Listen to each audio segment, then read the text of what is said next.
Boa tarde, bom dia, boa noite, dependendo de qual momento do dia ou em qual parte do mundo você está no momento em que acessa esse vídeo.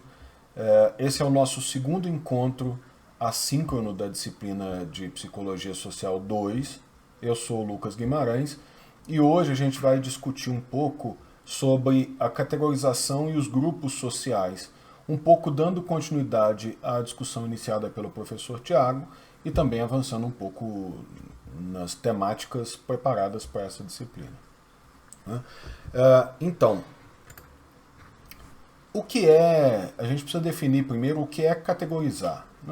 No jargão comum, categorizar é distribuir em categorias. É ordenar, classificar. Porém, na psicologia, já há bastante tempo, a categorização é considerada um processo cognitivo básico. Isso quer dizer que a gente opera o mundo estabelecendo categorias. E ao estabelecer categorias, o que a gente procura é uma economia cognitiva. Então eu não preciso, diante de uma situação nova, estabelecer respostas totalmente inovadoras para aquela situação, sendo que eu posso comparar com situações já vivenciadas, semelhantes ou não, e a partir daí então me posicionar. Em outras palavras, imagine a situação, por exemplo, em que você está diante de um animal totalmente desconhecido, ele tem os pelos eriçados e está te mostrando os dentes e fazendo barulhos, um tanto ameaçadores. A gente coloca imediatamente essa situação na categoria de ameaça, porque a gente já vivenciou situações semelhantes com outros animais, cachorros, gatos, etc. Então, a resposta que a gente deve ter ali automaticamente, praticamente, é de fuga ou proteção. Então, essa é a função da categoria, das categorias. Criar atalhos cognitivos para a gente diante dos objetos, para que a gente possa se posicionar de maneira mais efetiva. Isso quer dizer que a gente não tem condições de se posicionar diante de um objeto sem categorizá-lo. E o mesmo vale para quando a gente está diante de outros sujeitos, de outros indivíduos. A gente também precisa os categorizar. E isso é muito importante, porque se a gente categoriza também os sujeitos, é fundamental que a gente entenda como esse processo de categorização do sujeito se dá. Se ele se dá de maneira neutra ou quais vieses incorrem nesse processo de categorização dos sujeitos. Então, o que eu queria apresentar a princípio sobre o que é categorizar é isso. As categorias não são neutras. Quando a gente estabelece o processo de categorização, porque é um processo socialmente instruído, a gente traz já de partida alguns vieses ideológicos e ideologias diversas para o processo de categorização. Eu gostaria que vocês focassem um pouco nessa imagem dos dois homens correndo, a gente vai voltar a ela num momento mais oportuno. No processo, então, de categorização social, a gente vai entender que as relações intergrupais, que são decorrentes da categorização, acontecem em dois níveis de análise.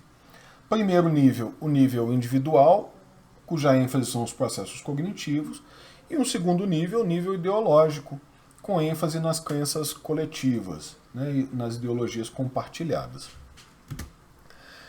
A categorização, então, na definição do Jorge Valla e do Rui Costa Lopes, que é os autores do nosso texto básico, ela vai ser definida como um processo fundamental que deve ser considerado na compreensão das atitudes intergrupais, na resolução de conflitos intergrupais ou na promoção de relações intergrupais harmoniosas. Isso quer dizer o seguinte, a gente precisa entender como é que se dá o processo de categorização social, para que a gente entenda como são estabelecidas as atitudes dos sujeitos nas relações entre os grupos e para que a gente possa pensar, então, em como construir formas mais adequadas de relação intergrupal, ou mais harmoniosas. E aí, então, a gente precisa pensar como que isso começa, né? O que são as categorias e os grupos? Como é que eles surgem? Como é que eles se alimentam? Né? E quais são os seus impactos? O G.W. Allport, né, o Gordon Allport, na década de 50, vai definir então a psicologia social como essa preocupação de como os sujeitos reagem na iminência ou na presença, seja ela real ou não, de outros seres. Para citar as palavras exatas dele, conforme trazidas pelo Robert Farr, né? Uma tentativa de... A psicologia social, então, é uma tentativa de entender e explicar como o pensamento, o afeto e o comportamento dos indivíduos são influenciados pela presença real, imaginada ou implícita de outros sujeitos. Nesse sentido, a categorização como uma dinâmica cognitiva está definitivamente inserida no campo da psicologia social, né, no sentido de que a categorização é uma forma de operacionalizar essa presença real, imaginada ou implícita de outros. Né? O estudo psicossocial das relações intergrupais vai ganhar bastante força, principalmente o estudo das relações conflitivas intergrupais, com o pós-Segunda Guerra. O John Duckett vai assinalar que a Segunda Guerra traz para a gente a necessidade de entender o que leva um grupo a querer eliminar outro grupo. Né? E aí, claro, ele está pensando no Holocausto judeu, principalmente. Né? Mas é bastante simples a gente pensar que o Holocausto não é uma inovação histórica. Né? Nós tivemos em outros períodos da história. Essa é uma discussão muito bem trazida pelo Achille Mbembe, né, o pensador africano contemporâneo, de que o extermínio de grupos por outros grupos, né, que decorre de uma desumanização, a gente vai discutir isso um pouco melhor, é uma constante, e o que a Segunda Guerra faz é trazer isso para o que é considerado o centro da civilidade, né, da civilidade ocidental, que é o palco europeu. Pois bem, nessa primeira leva de estudos sobre o conflito intergrupal, vão ser enfocados aspectos individuais desse conflito, com especial atenção à definição de patologias. Nesse sentido, a gente pode destacar, por exemplo, a síndrome da personalidade autoritária, conforme desenhada por Theodor Adorno. Porém, já nos anos 50, vão ser começados a serem trazidos alguns elementos socioestruturais e socioinstitucionais para dar mais corpo para essas explicações. Então as relações intergrupais não serão mais definidas meramente em termos individuais, mas vão ser trazidas para a discussão elementos coletivos, né, mais compartilhados. Um experimento importante desse primeiro momento é o chamado experimento da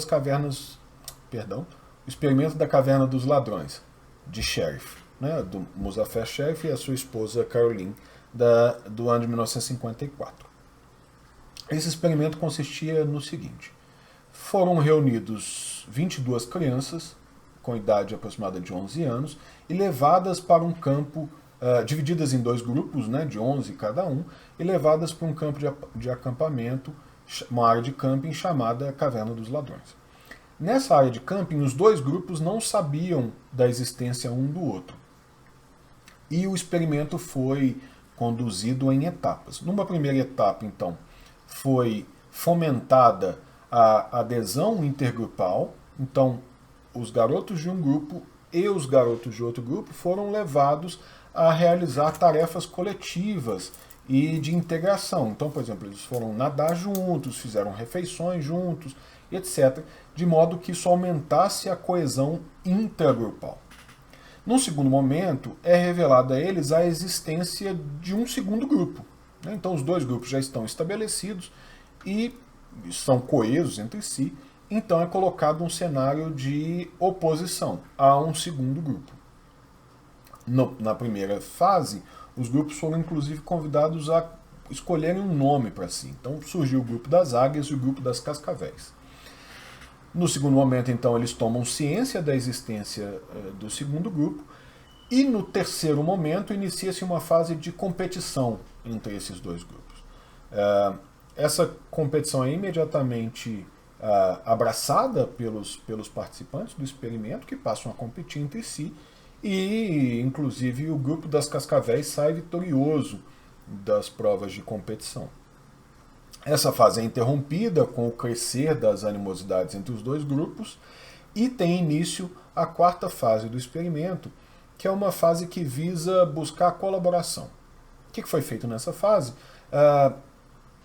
Os sujeitos foram levados a realizar tarefas que só seriam possíveis de serem executadas com a colaboração entre os dois grupos. Então, um grupo só não teria competência ou condições de executar bem a tarefa. Então, ele precisava contar com o suporte do segundo grupo. Isso levou os sujeitos a cooperarem entre si, deixando de lado um pouco a rivalidade da fase anterior. Esse experimento da Caverna dos Ladrões mostra, primeiro, a categorização mais fundamental do processo das relações intergrupais, que é a categorização entre nós e eles.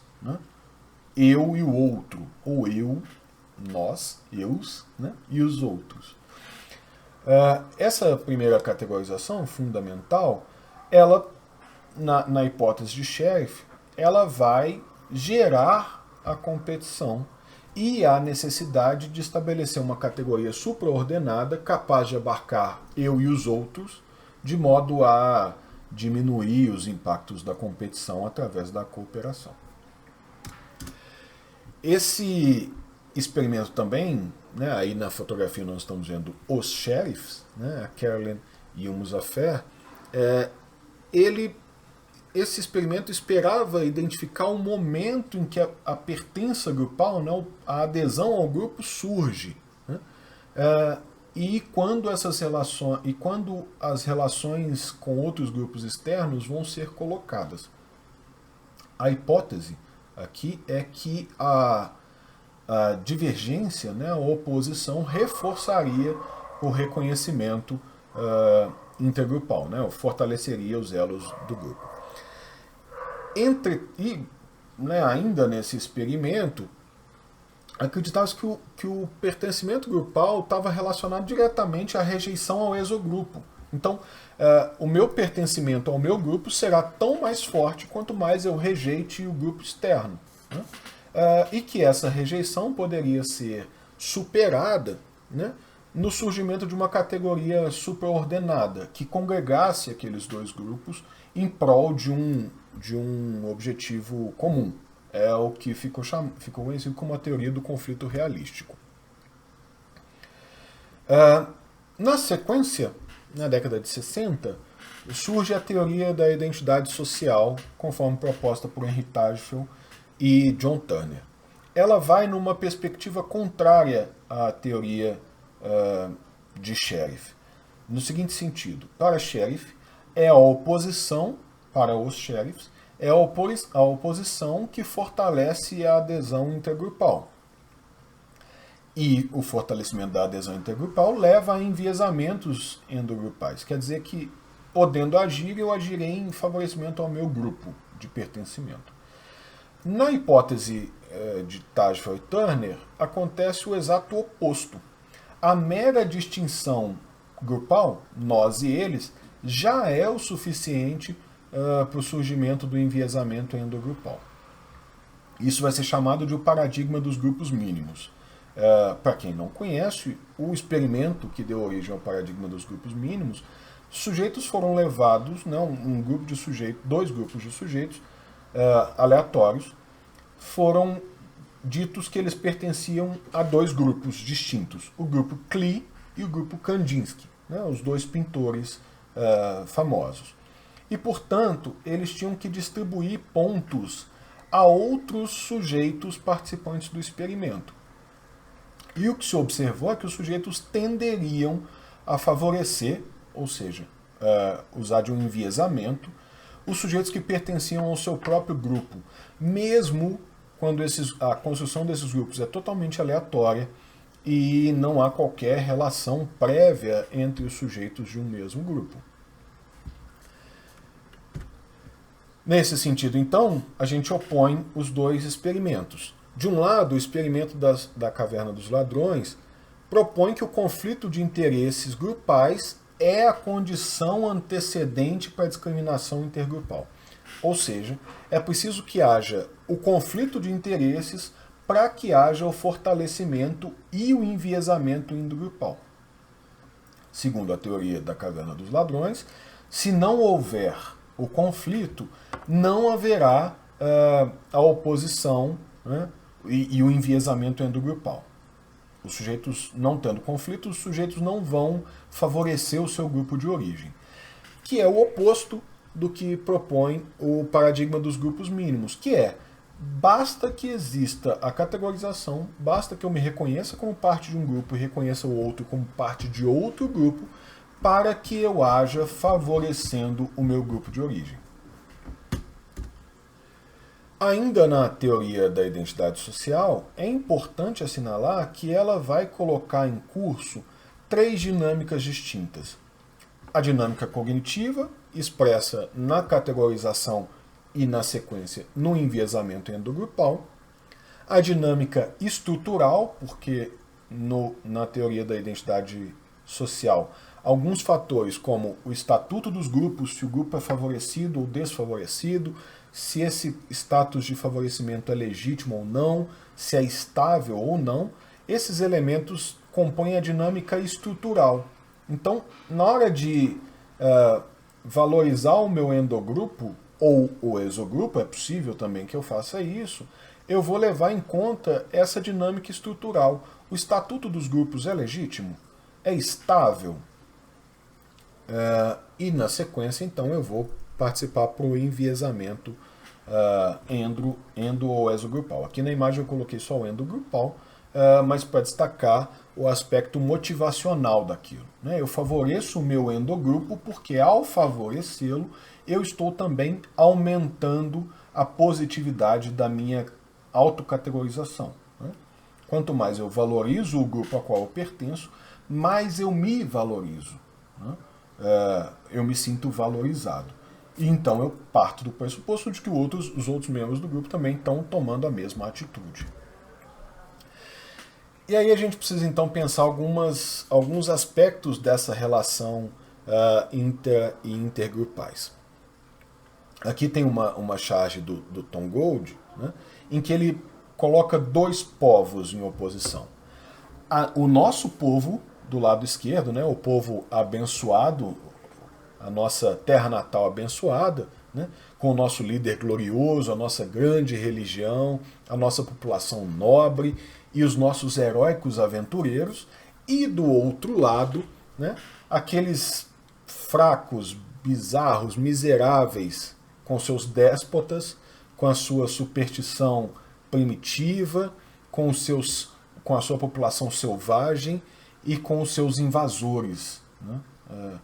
E é muito legal porque nessa charge do Tom Gold só mudam as cores das bandeirinhas, né? Então a gente percebe que o nosso grupo é muito mais provido de qualidades do que o grupo oposto, o exogrupo, né? Mesmo que essas semelhanças sejam extremamente superficiais, como foi demonstrado pelo paradigma dos grupos mínimos. Isso demonstra um primeiro efeito, que é o efeito da homogeneidade do exogrupo. Nós tendemos a ver menos diferenças e particularizar menos os membros pertencentes ao exogrupo. Isso quer dizer o seguinte, né? A gente aumenta um processo de homogeneização. A gente diz que o outro é sempre muito parecido, né? E nós somos muito particulares, muito distintos uns dos outros. Esse movimento de homogeneidade do exogrupo caminha em paralelo a um processo de correlações ilusórias. Então eu começo a atribuir situações ao grupo homogeneizado, né, ao exogrupo. Isso quer dizer então que, por exemplo, o exemplo que o texto traz é um exemplo do cenário europeu, o crime, né, o desvio da norma, que é um evento relativamente raro, será relacionado a grupos minoritários, cuja existência é também numericamente rara. Isso que é o seguinte, essa vinculação, ela, como o próprio nome diz, ela é ilusória, ela não precisa ser real, né? Mas ela condiz com aquele processo de homogeneização do exogrupo. Então, o que quer dizer que eu parto do pressuposto de que todos os membros do outro grupo são homogêneos e nessa homogeneidade compõem uma série de correlações ilusórias.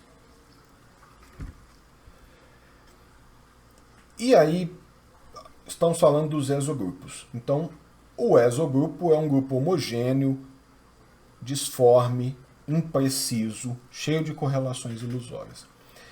E o que acontece quando, dentro do grupo a qual eu pertenço, há um sujeito desviante?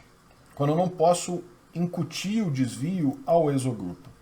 Surge, então, o que José Marx, um psicólogo português, chamou de o efeito ovelha negra, que é quando eu percebo que um sujeito do meu endogrupo é desviante e esse sujeito é tratado com mais severidade do que um sujeito semelhante no exogrupo. De novo, as razões cognitivas parecem bastante simples, né?